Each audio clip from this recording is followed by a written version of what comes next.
Hey guys, what I'm working on today is the concept of counterfall. And that's where I let my body weight fall to my left as I make my transition, and then I catch myself on my lead side. And I find that it helps me from getting my hands and arms involved too quickly. So it's a pretty handy little exercise to work on where you just feel like you're falling to the left, you're turning, and you catch yourself through the impact. And I don't know, I like it. I'm going to be messing with it for a bit. All right, guys, I'm going to talk you through my little practice session here. That's about a 75-yard pitching wedge. I've got a pitching wedge. I probably hit that about 60%. Just kind of getting loose here, getting my structure correct.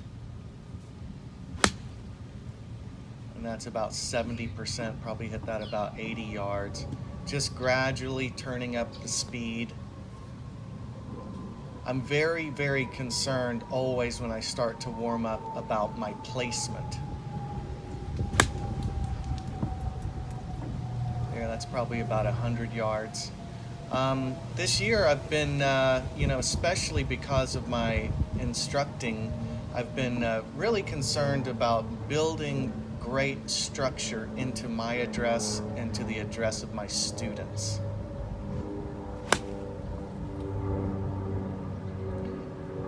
Because all the energy is going to flow within that framework, and I really realize the importance of that. You can see it in my video about Ben Hogan's swing analysis where I put the letter A on him. And so that you can really see his counterfall as he moves off the A into the strike. So now I'm stretching out my pitching wedge to about 125 yards. There's a red sign out there that I'm going for. I try not to swing my wedges at 100%. I can hit my pitching wedge maybe max 135, but I don't want to hit it farther than 125 because my wedges just have tons of spin. I want the ball to basically stop where it lands. So now I'm moving into a 7-iron.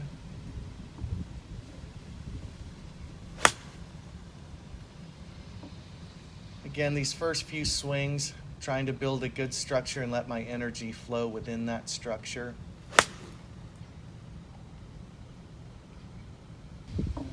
Yeah, those are little dinks, probably like 155. Now I'm starting to turn it up about 165.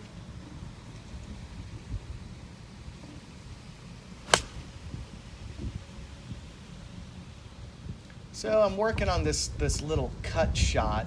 I'm not too successful with it yet, but I had started hooking the ball too much.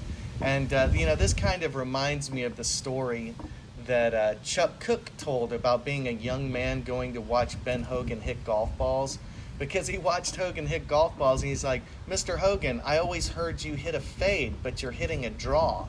And Hogan said, "That's a fade, son."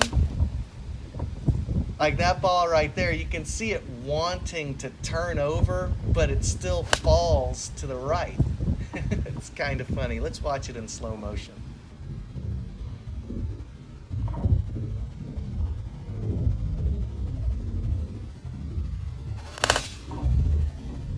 Yeah, there it looks like it's going to turn up and over, but it doesn't.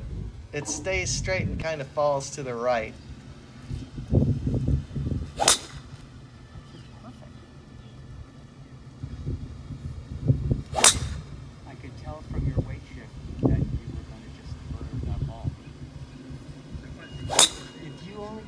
How much it has moved. Again. That's all huge. I want. So I'm trying to peel a cut off of those the middle post that's to the left of that tree behind the fence. I murdered some of these balls. And here I am in slow motion.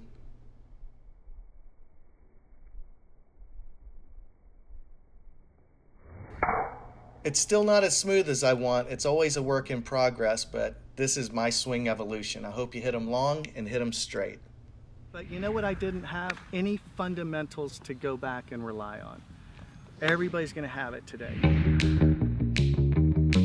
Michelangelo said, "I saw the angel in the stone, and I carved until I set it free."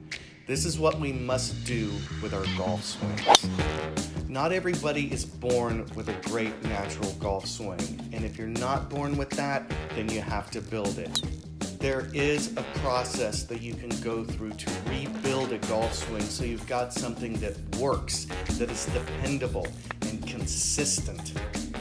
But it's not going to happen if you keep buying different golf clubs and hoping that the club is going to fix your game. It's never going to happen for you.